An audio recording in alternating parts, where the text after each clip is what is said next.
ओम नमः शिवाय, हर हर महादेव, जय महाकाल। आप सबको पता है सावन का महीना खत्म हो गया है, अब आ गया है भाद्र पक्ष का महीना जो कि भादो का महीना है। काफी लोगों को नहीं पता है कि ये जो भादो का महीना होता है इतना महत्वपूर्ण क्यों होता है, इतना विशेष क्यों होता है, क्योंकि इसी महीने के अंदर कृष्ण जन्माष्टमी भी आती है, हरतालिका तीज भी आती है और इसी महीने के अंदर गणेश चतुर्थी का भी दिन आता है। बहुत ही अद्भुत सा ये महीना है और इस महीने पे किए गए ये जो सारे उपाय है ना, इन सभी उपायों का फल आपको जरूर प्रदान होता है।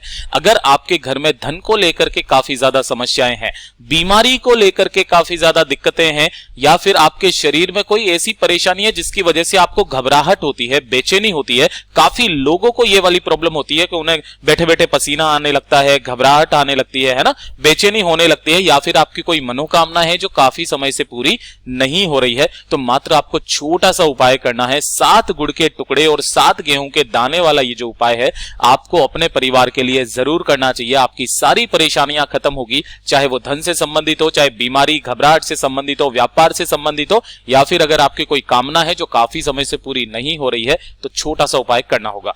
पूज्य गुरुजी की कथा से सुनकर के और समझ करके पूरे उपाय को बड़े ही विस्तार से बताऊंगा, परंतु उससे पहले आप सबसे एक छोटी सी गुजारिश करूंगा कि जो लोग पहली बार आए हैं चैनल को जरूर सब्सक्राइब कीजिएगा, वीडियो को लाइक करके महादेव जी का कोई सा भी प्यारा नाम कमेंट बॉक्स में लिखना मत भूलिएगा। इस पूरे वीडियो के अंदर हम लोग 3 महा उपाय के बारे में बात करेंगे जो ना सिर्फ आपकी धन की समस्या, बीमारी की और घबराहट की समस्या को दूर करेगा, साथ ही साथ आपकी मनोकामना की पूर्ति भी करेगा। तो ध्यान से सुनना, समझते चले जाना। सबसे पहले बात कर लेते हैं पहले वाले उपाय की तरफ, ठीक है। देखिए पहला वाला उपाय किन लोगों को करना है, सबसे पहले तो इसके बेनिफिट्स जान लीजिए। अगर आपके घर में धन की बहुत ज्यादा कमी है, यानी कि धन संपदा आपके घर में बढ़ ही नहीं रही है, माता लक्ष्मी जी का आपके घर में वास नहीं है, कोई ना कोई एक ऐसी समस्या है जिसकी वजह से आपके घर में धन नहीं आ पा रहा है, या फिर आपके परिवार में क्लेश बहुत ज्यादा रहता है ना। दूसरी, कलेश, जिस घर में सुख शांति समृद्धि भी नहीं होती है ना, माता लक्ष्मी जी उस घर में कभी प्रवेश भी नहीं करती है, ये भी चीज आपको ध्यान रखना होगा। मात्र इसी एक उपाय से आपकी सारी समस्याएं खत्म होगी, धन लक्ष्मी को लेकर के, संपदा को लेकर के, कलेश सुख समृद्धि को लेकर के, ठीक है। ध्यान से सुनना, समझने की कोशिश करना कैसे करना होगा। आपको चाहिए होंगे इस तरीके से गेहूं के दाने।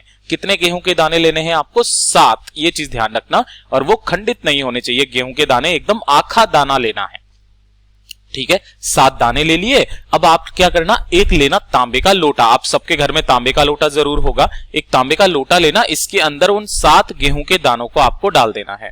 डाल दिया और इसको भर लेना अपने घर के शुद्ध जल से, ठीक है ना। इस वाले उपाय को किसी भी दिन कर सकते हो, लेकिन अगर कोई सोमवार का दिन आ जाए ना, उस दिन इस उपाय को जरूर करना, आपको दुगना फल प्रदान होगा, ठीक है। अब ध्यान से सुनना, जैसे ही आपने इसको डाला उसके जस्ट बाद में आपको करना क्या है, ध्यान से सुनना। एक बेलपत्र लेना और इस एक बेलपत्र को, जो कि कहीं से भी खंडित ना है, अगर आपको नहीं मिलता है तो शिवालय जाना। शिवालय पर, शिवलिंग पर जो भी बेलपत्र समर्पित होगा, जो एकदम से सुंदर, कहीं से भी खंडित ना हो, उसे उठा करके लेकर के आ जाना और इस एक लोटे के अंदर उस एक बेलपत्र को भी डाल देना। इतना कर दोगे, इतना कर देने के पश्चात इस एक लोटे को आपको अपने हाथों में लेना है ना, और इसे अपने हाथों में लेकर के अपने घर में चारों तरफ, चाहे जितने भी कमरे हों, है ना, वार्डरूम हो, जो भी हो ना आपके घर में, केवल बाथरूम और शौचालय को छोड़ करके इसको लेकर के पूरे घर में आपको घूम जाना है। और किस तरीके से घूमना है, जैसे आपके अगर डबल मंजिल बना हुआ है तो ऊपर से आपको घूमते हुए आना है, अंदर से घूमते हुए और फिर वापस बाहर की तरफ निकलना है। इस तरीके से आपको पूरे घर में इस लोटे को घुमा देना है और घुमा देने के बाद पहुंच जाना है आपको मेरे देवादिदेव महादेव जी के मंदिर शिवलिंग के पास में। जैसे ही आप यहां पर जाएंगे तो ध्यान रखना कि अगर आप इस उपाय को कर रहे हो और पूर्ण फल इसकी प्राप्ति करना चाहते हो तो इस वाले उपाय को आपको प्रदोष काल के दिन जरूर करना चाहिए, है ना, मतलब प्रदोष काल के समय करना चाहिए, ये चीज ध्यान रखना। सोमवार के तो दिन आप करोगे ही करोगे, इसके अलावा अगर कोई दिन ऐसा पड़ जाए जिस दिन प्रदोष है या फिर शिवरात्रि है तो उस दिन इस उपाय को करने से मत चूकिएगा, ठीक है। अब ध्यान से सुनना, जैसे ही आप यहां पर पहुंचे हो, उत्तर दिशा यानी कि नॉर्थ डायरेक्शन की तरफ मुंह करके खड़े हो जाना, है ना, और आपने जो एक लोटा शुद्ध जल लिया है मेरे देवादिदेव महादेव जी को समर्पित करना होगा आपको। ओम नमः शिवाय, श्री शिवाय नमस्तुभ्यम पंचाक्षरी मंत्र या षडाक्षरी मंत्र का स्मरण करते हुए जब आप उस पूरे लोटे जल को समर्पित कर दोगे तो उसमें से जो गेहूं के दाने हैं वो भी महादेव को समर्पित करने हैं और एक बेलपत्र निकाल करके उसे भी महादेव जी पर ही समर्पित आपको करना होगा। जल चढ़ाते हुए अगर वो समर्पित हो जाता है तो उसे उसी तरीके से समर्पित हो जाने देना, लेकिन अगर जल चढ़ाते समय पर वो समर्पित नहीं होता है लोटे में से नहीं निकलता है या चिपक जाता है, तो आपको उसे निकाल करके कुछ इस तरीके से समर्पित करना होगा कि डंडी रहेगी माता अशोक सुंदरी के तरफ और बड़ी वाली पत्ती रहेगी आपकी तरफ, चिकना वाला हिस्सा रहेगा नीचे की तरफ। ठीक, उसके बाद में यहां पर आपको बैठना है 2 मिनट ओम नमः शिवाय श्री शिवाय नमस्तुभ्यं का स्मरण करके, अपना नाम और गोत्र बोल करके आप जिस कार्य के लिए इस उपाय को कर रहे हो उस कार्य के लिए विनती करके आपको यहां पर जो गेहूं के दाने 7 आपने चढ़ाए थे उसमें से एक गेहूं का दाना आपको उठा करके लेकर के आना है और अपने घर के मंदिर में आपको रख देना है ना। जब भी मौका मिले इस वाले उपाय को जरूर कर लेना। धीरे धीरे करके आपके परिवार में जो भी इस तरीके की समस्या आ रही है कि धन नहीं बढ़ रहा है, संपदा नहीं बढ़ रही है, कलेश जो हो रहे हैं या सुख शांति समृद्धि नहीं है, ये सारी समस्याएं आपकी खत्म हो जाएगी। पूज्य गुरु जी का ये वाला उपाय बहुत ही ज्यादा खास और अचूक है, जरूर कीजिएगा। अब बात कर लेते हैं दूसरे वाले उपाय की तरफ। ठीक है, देखिए दूसरा वाला उपाय बहुत ही अद्भुत है। जैसा कि उपाय है, काफी सारे लोगों के घरों में ये वाली दिक्कत तो होती है। जिन लोगों को घबराहट होने की समस्या है ना, बैठे बैठे बेचैनी होने लगती है, पसीना आने लगता है, या फिर उनकी कोई तबीयत सही नहीं रहती है, हमेशा तबीयत जो है वो बिगड़ी हुई ही रहती है, तो मात्र छोटा सा उपाय करना उनकी ये जितनी भी परेशानियां है, बीमारी है ना, वो खत्म हो जाएगी। गुरुदेव ने एक कथा में बहुत ही जोर करके बताया था कि अगर आपके घर में कुछ इस तरीके की समस्या है ना, तो इसके लिए जो उपाय किया जाता है तो धूमावती माता का स्मरण किया जाता है। किनका? धूमावती मैया का स्मरण किया जाता है, उन्हीं के नाम से ये वाला उपाय किया जाता है। अब कैसे करना है ध्यान से सुनना। आपको लेने होंगे 7 गुड़ के टुकड़े, है ना, छोटे छोटे ले लेना, ज्यादा बड़े लेने की जरूरत नहीं है। 7 गुड़ के टुकड़े लेना और 1 लोटा लेना शुद्ध जल, अपने घर का तांबे के लोटे में। ठीक है, और इसे लेकर के किसी भी दिन पहुंच जाना, किसी भी दिन, जो भी पवित्र दिन आ जाए उसी दिन आप चले जाना। इसे लेकर के पहुंचना मेरे देवादिदेव महादेव जी के मंदिर शिवलिंग के पास। हमेशा की तरह बताऊंगा, उत्तर दिशा यानी कि नॉर्थ डायरेक्शन की तरफ मुंह करके आपको खड़े हो जाना है। सबसे पहले आपको अपना नाम और गोत्र बोल करके, लेकिन यह चीज ध्यान रखना, आप जब भी महादेव जी के मंदिर शिवलिंग के पास में जाओ तो ऐसे मंदिर में जाना कि उनके पास में यहां पर माता पार्वती जी का भी स्थान हो। ऐसा नहीं है कि आप उस जगह पर जा रहे हो जहां पर केवल और केवल शिवलिंग रखा हुआ है, नहीं, ये वाली चीज की गलती मत कर देना, वरना आपको उपाय का पूरा फल प्राप्त नहीं होगा। जिसमें पास में जो माता पार्वती हैं वो भी धरती पर ही विराजमान हो, ऐसे मंदिर में आपको जाना है। ठीक है, वहां क्या करना होगा, आपको अपना नाम और गोत्र बोल करके सबसे पहले जो आपने 7 गुड़ की डलियां ली है वो मेरे देवादिदेव महादेव जी की शिवलिंग पर छोटी छोटी डलियों को इस तरीके से आपको समर्पित करना होगा, नाम और गोत्र बोल करके, है ना। किनके नाम से? धूमावती माता के नाम से। उसके बाद 1 लोटा शुद्ध जल लेना और उस 1 लोटे शुद्ध जल को धीरे धीरे करके शिवलिंग के ऊपर समर्पित करना है। ओम नमः शिवाय श्री शिवाय नमस्तुभ्यं पंचाक्षरी मंत्र, षडाक्षरी मंत्र का स्मरण करते हुए जब आप यहां पर स्मरण कर लेंगे धूमावती मैया के नाम से, आपको अपनी बीमारी, घबराहट, बेचैनी के लिए ये वाली कामना करनी है। और कामना करने के पश्चात आपको इन 7 गुड़ की डलियों को उठा करके अपने घर पर आ जाना है।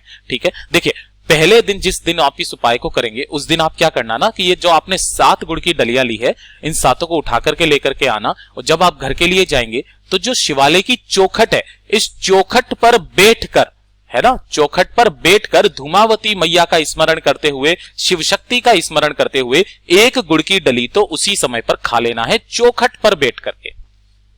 उसके बाद घर चले जाना।